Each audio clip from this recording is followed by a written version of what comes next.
Hello everyone and welcome to my The Bold Fans channel. I hope everyone is having a wonderful day. Before we begin, please hit the subscribe button and give this video a thumbs up. Finn Finnegan's decision to complete his divorce from Steffi Forrester comes without drama or prolonged negotiation. The legal paperwork is conducted in a quiet conference room with the fewest number of witnesses necessary. There are no last-minute reconsiderations, emotional appeals, or extended discussions of co-parenting philosophy beyond Kelly and Hayes' already established practical routines. When the final signatures are recorded, Finn exits the premises with the same calm composure that has marked his behavior since the night Steffi mentioned Carter's name. The marriage is over. The next decision he makes is the most shocking to the surviving family structure. He moves into SHEILA Carter's home. The arrangement is initially presented as temporary and logistical. Finn's prior living conditions in the Cliff home have become untenable. Even throughout the formal separation that followed the divorce, sharing space with Steffi resulted in persistent low-level conflict that neither of them could tolerate. Alternative choices, such as extended stays with Taylor, short-term rentals, and returning to the more impersonal surroundings of a hotel, were examined and rejected. SHEILA's house provided instant availability, a separate wing for practical independence, and proximity to Hayes, which facilitated the early phases of the new custody routine. These are the reasons Finn gives when the questioning begins. They are not the full explanations, and nearly no one who hears them accepts them as such. SHEILA reacts to the development with a carefully controlled expression of maternal concern that does not completely mask her joy. For years, she has contended that Finn's opposition to a more intimate relationship with her was the result of Steffi's influence and the larger Forrester drive to keep her on the outskirts. Divorce removes the fundamental structural obstacle. The decision to share a roof, even if couched in terms of temporary necessity, provides her with everyday access she has never had before. She does not push for emotional pronouncements. She just makes the practical adjustments needed to accommodate an adult son and a grandchild who visits on occasion. The house is reorganized quietly and efficiently. Boundaries are established, and then gradually tested. Steffi's reaction is a complex combination of rage, astonishment, and a late realization of how much the ground has moved. She learns of the move not from Finn, but via the secondary network of family observations that has followed the crisis throughout its entirety. The news comes as a final, almost dramatic confirmation that the man she married has chosen the person she has spent years labeling as a perpetual threat. The fact that the decision is characterized as technical rather than emotional does not diminish its significance. In Steffi's interpretation, logistics are merely the words Finn is using to finish a realignment that began when the whole truth of the affair and the pregnancy became hard to manage. She confronts him during a usual interchange of children. The conversation is brief and conclusive. Finn does not defend the decision beyond the practical terms that he has previously provided. He rejects the interpretation that the move represents an endorsement of SHEILA's history. He also does not reverse course. Ridge marks the progression with the institutional care he has given to each successive family fracture. He doesn't try to change Finn's living situation. He does make it clear, in a private chat with the weight of established authority, that any increase in SHEILA's access to Hayes will be monitored and, if necessary, opposed. Finn acknowledges the limit without arguing. The exchange says nothing about the deeper meaning of the move. It just proves that the company's and family's ability to withstand additional turbulence is limited. Taylor's response is more intimate and conflicted. She has spent the past few months seeking to help Steffi through consecutive revelations while also acknowledging Finn's right to protect himself from further harm. The decision to share a house with SHEILA strains the limitations of that balanced approach. Taylor has never believed the redemptive narrative that SHEILA has attempted to establish. She also recognizes that Finn's decisions are no longer subject to family consensus. The talk she starts with him is cautious, straightforward, and ultimately inconclusive. Finn listens. He doesn't adjust his plans. The daily reality of the new arrangement falls into a pattern that is both routine and charged. Finn keeps a separate schedule, a separate entrance where possible, and a distinct partition of household space. He continues his hospital work uninterrupted. He follows the custody calendar with the same zeal that he brought to the marriage. SHEILA plays the role of host with obvious effort. She does not advocate for communal meals or lengthy personal conversations. She does provide a low-level presence, availability, practical support, and a stable atmosphere for Hayes while he is under that roof. That begins to compound into something more permanent than temporary housing. Secondary reactions move across the larger circle at a predictable rate. Carter, who is already subjected to harsh professional and personal restrictions, interprets the news as further evidence that the ramifications of the initial night are still reshaping the landscape in ways that no one can entirely control. Daphne saw the event as evidence that the entire Forrester-Finnegan structure was more fragile than it appeared. Will and RJ, still dealing with the aftermath of their own fights, file the information as another data point in the continuous redistribution of influence and loyalty. Electra observes the grown-ups around her absorbing the latest rupture, and continues the quiet process of identifying which structures are still reliable. SHEILA's lengthier strategy exposes itself in stages rather than in statements. The arrangement's interim terminology is never formally updated, but practical indicators of permanence develop. Second set of keys. A drawer was cleared for Finn's use. A continuous area designated for Hayes' stuff. Conversations that gradually move beyond logistics into the safer region of shared memories and current habit. Finn does not oppose these changes with the same zeal that he had applied to the objective of keeping SHEILA at a distance. The resistance has not vanished.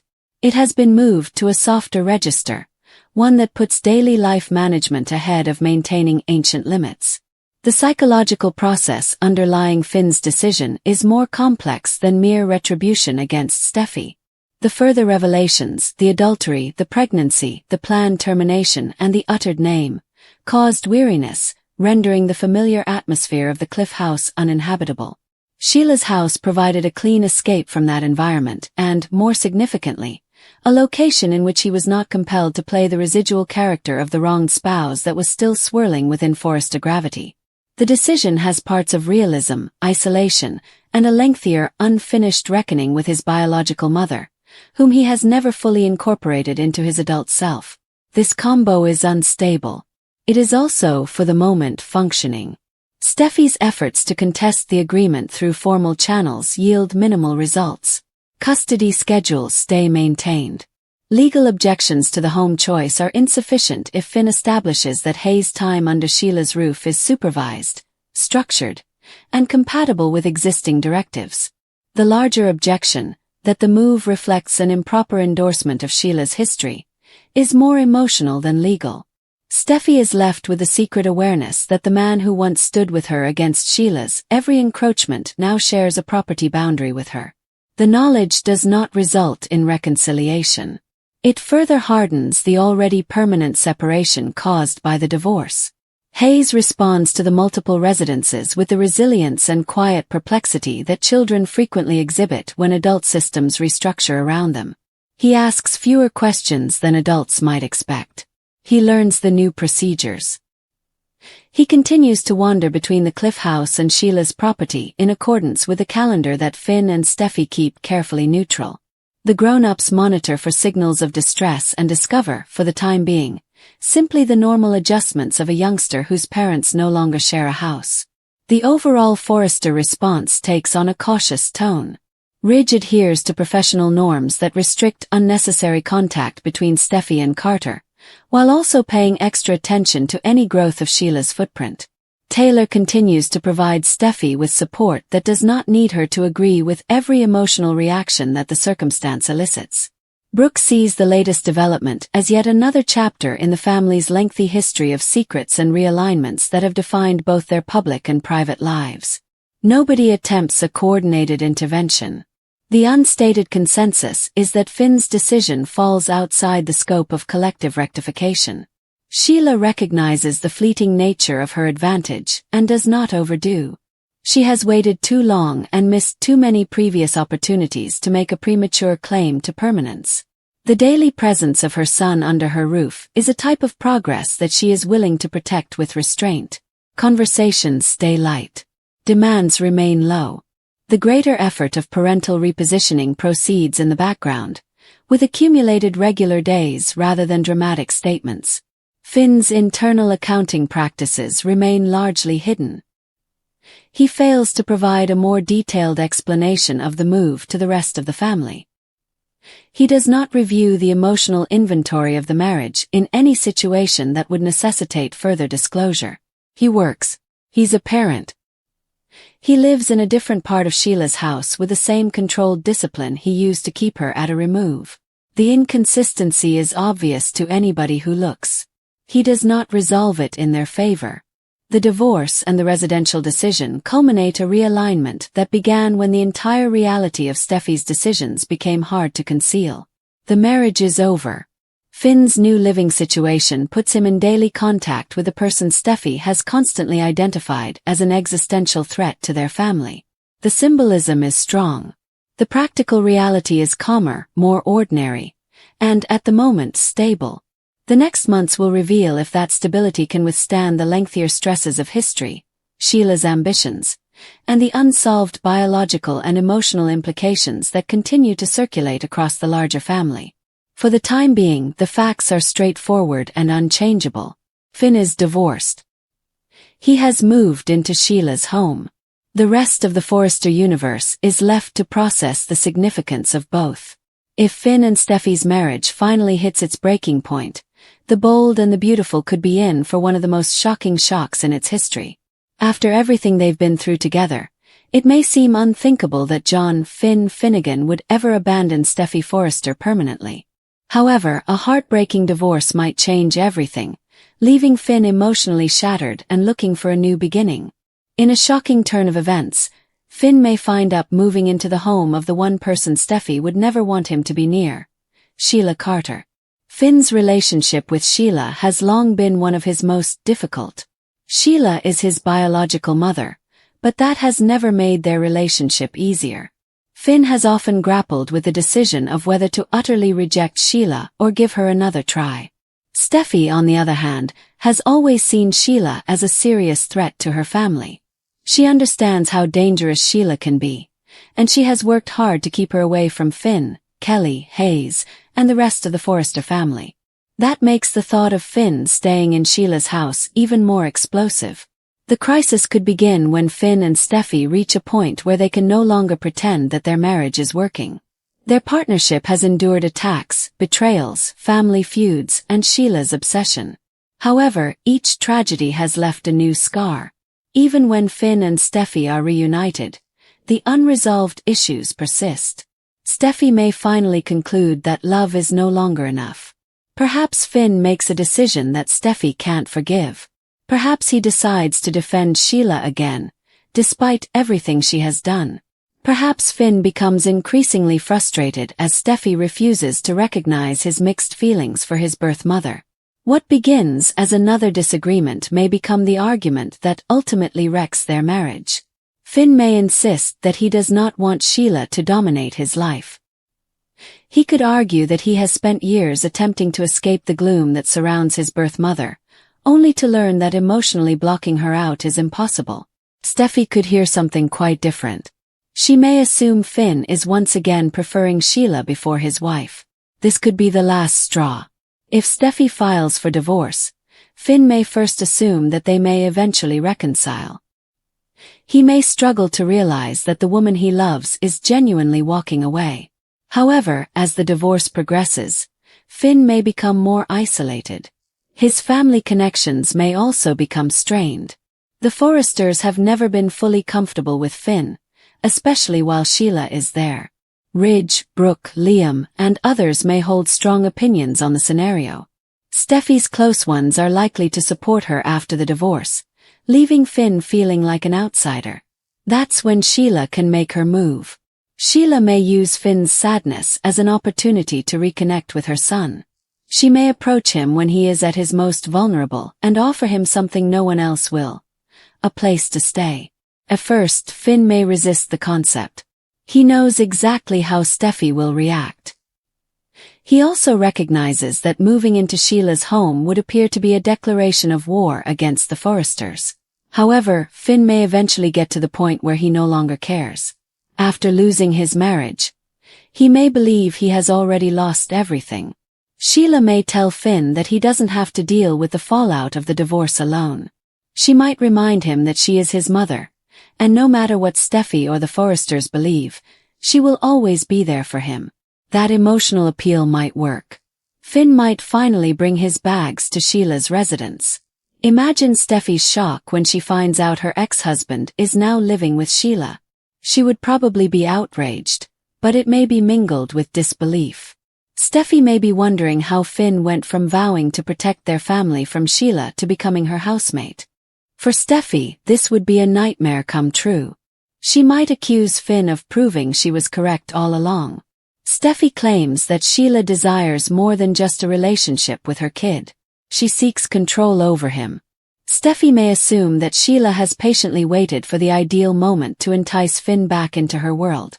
And now that opportunity has come. However, Finn had a different perspective. He may insist that his decision had nothing to do with picking SHEILA over STEFFY. He could say that his marriage has ended and he wants a place to rebuild his life. SHEILA is simply offering him a home when no one else is.